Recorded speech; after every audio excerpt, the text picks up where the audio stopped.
Hello everyone, in this lecture I am teaching you about the pen tool. What is the pen tool? Pen tool is the main component of the Adobe Illustrator or any graphic designing software. Let's get started. सबसे पहले हम selection tool लेंगे और selection tool से हम एक shape लेकर उसको ड्रॉ कर लेंगे और सिलेक्ट करने के बाद मैं ये देखिए पेन टूल जो है उसके प्रॉपर्टीज़ पे क्लिक करता हूँ। अब प्रॉपर्टीज़ पे क्लिक करते हो तो देखिए हमारे पास पेन टूल है, एंकर पॉइंट टूल है, डिलीट एंकर पॉइंट टूल है और एंकर पॉइंट टूल है। एंकर पॉइंट टूल को पुराने वर्जन्स में कन्वर्ट एंकर पॉइंट टूल भी कहा जाता है। ऐड एंकर पॉइंट टूल जो है ये क्या करता है, अभी हमने ऐड एंकर पॉइंट टूल लिया। अब हम इस ऑब्जेक्ट पर कहीं पर भी एक एंकर पॉइंट ऐड कर सकते हैं। मैं यहाँ पर ये 3 एंकर पॉइंट्स ऐड कर रहा हूँ। इस एंकर पॉइंट के बाद मैं यहाँ पर 3 एंकर पॉइंट ऐड कर रहा हूँ। इसी तरह मैं बॉटम पे भी 3 एंकर पॉइंट ऐड कर लूँगा। अब देखिए एंकर पॉइंट ऐड करके मुझे क्या मिला। मैं सबसे पहले उसके बाद सिलेक्शन टूल की मदद से सिलेक्ट करूँगा और डायरेक्ट सिलेक्शन टूल लूँगा और उन एंकर पॉइंट्स को चूज़ करूँगा जो मैंने सिलेक्ट किए थे। और अब देखिए उन एंकर पॉइंट की मदद से मैं इसकी शेप को डिफॉर्म कर रहा हूँ। मैंने इस एंकर पॉइंट को लेकर जो है उसको भी डिफॉर्म कर दिया। ये एंकर पॉइंट डिफॉर्म किया। अब मैं लेफ़्ट साइड से डिफॉर्म कर रहा हूँ और इसके बाद जो है मैं ये डाउन साइड के एंकर पॉइंट को भी डिफॉर्म कर दूँगा। अब डायरेक्ट सिलेक्शन टूल मैंने आपको पहले भी बताया था, ये मुख्तलिफ एंकर पॉइंट्स पर काम करता है।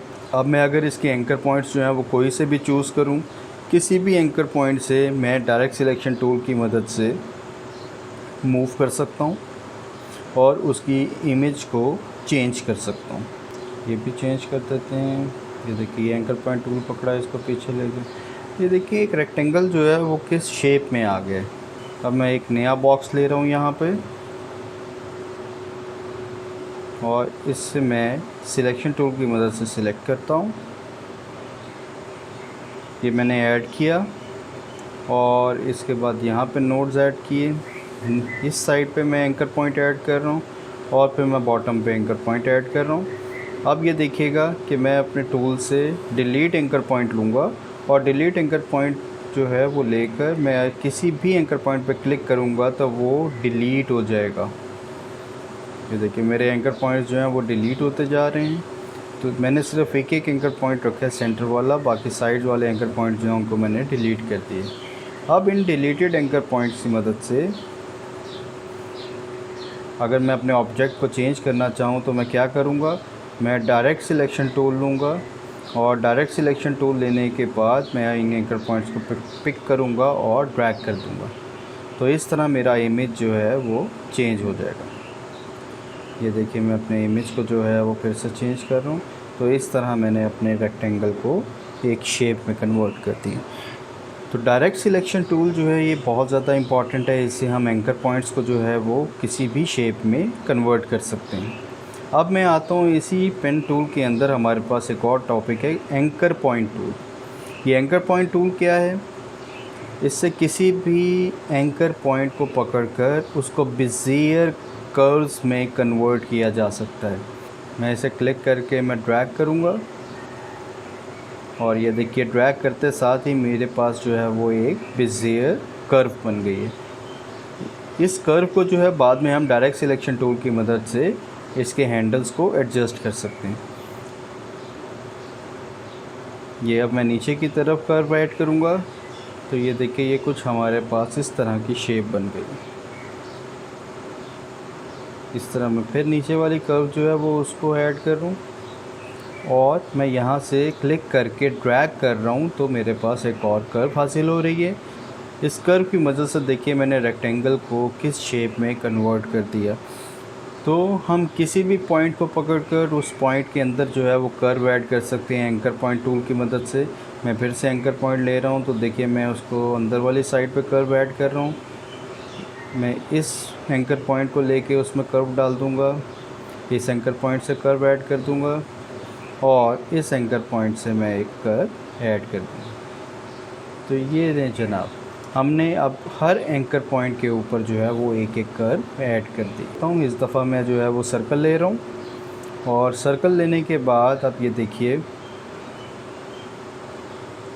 मैं कन्वर्ट एंकर टूल की मदद से अगर एंकर पॉइंट पर क्लिक करूँगा तो एक कॉर्नर की शेप बन जाएगी। अब ये वाटर ड्रॉपलेट बन गया इस टाइम। ये देखिए उसने जो है वो बिल्कुल उसकी कर्व को ख़त्म कर दिए। मैं अब ये देखिए इसी पॉइंट को दोबारा से पकड़ कर ड्रैग कर रहा हूँ तो वो सर्कल की शेप में वापस आ गया। ये मैं क्लिक किया तो उसने पहले कर्व रिमूव कर दिया। इधर से क्लिक कर रहा हूँ, ये क्लिक कर रहा हूँ और इस एंकर पॉइंट पर क्लिक कर रहा हूँ तो देखिए हमारा सर्कल जो है वो एक स्क्वायर में कन्वर्ट हो गया। अब मैं इसके बाद दोबारा इसके अंदर जो है वो ये बेजियर कर्व्स ऐड करूँगा और ये नीचे वाली साइड पे मैं कर्व ऐड करूँगा तो देखिए हमारा वही ऑब्जेक्ट जो है वो दोबारा से एक सर्कुलर पाथ में कन्वर्ट हो गया। अब मैं इधर थोड़ी सी कर्व्स ऐड कर देता हूँ और मैं लेफ़्ट साइड पे भी इसी तरह कर्व ऐड कर दूँ। तो ये जो था ये हमारा कन्वर्ट एंकर पॉइंट टूल था जिसको हमने इस्तेमाल करना सीखा कि ना सिर्फ ये किसी भी पॉइंट से कर्व्स को ख़त्म कर देता है बल्कि ये उसके अंदर कर्व्स ऐड भी कर देता है। यह मैं एक और रेक्टेंगल ले रहा हूँ। रेक्टेंगल के बाद मैं ऐड एंकर पॉइंट पे आऊँगा। डिलीट एंकर पॉइंट हमने पढ़ लिया और उसके बाद हमने एंकर पॉइंट पढ़ लिया। अब हम आते हैं अपने पेन टूल की तरफ। आप जानते हैं पेन टूल जो है वो बहुत ही ज़्यादा पावरफुल टूल है। और पेन टूल क्यों पावरफुल है इसका आइए मैं आपको अभी बताता हूँ कि ये जो काम हमने add anchor point, delete anchor point और एंकर पॉइंट टूल से किए हैं ये सब काम हम पेन टूल की मदद से कर सकते हैं। अब हम पेन टूल को क्लिक करते हैं और फिर पेन टूल के बाद मैं ये देखें यहाँ पर ये मैंने एंकर पॉइंट ऐड कर दिया, ये भी ऐड किया। ये देखें जब मैं ऐड कर रहा हूँ तो पेन टूल के ऊपर एक प्लस साइन आ रहा है। अब मैं जैसे ही एंकर पॉइंट के पास आया आप मेरा ये पेन टूल को देखिएगा कि ये माइनस पे कन्वर्ट हो जाएगा। ये अभी मैं अगर ऐड करूँ तो ये देखें प्लस आ रहा है, लेकिन अगर मैं इसको जो है वो ड्रैग करके अपने पुराने एंकर पॉइंट पे लेके जाऊँ तो ये माइनस का साइन आ जाएगा। अगर मैं अब इसको क्लिक करता हूँ तो देखिए ये मेरे एंकर पॉइंट डिलीट होना शुरू हो गए। तो जो काम मैंने एंकर पॉइंट से, ऐड एंकर पॉइंट से और डिलीट एंकर पॉइंट से किया था वो दोनों काम मैं अकेले पेन टूल से कर रहा हूँ।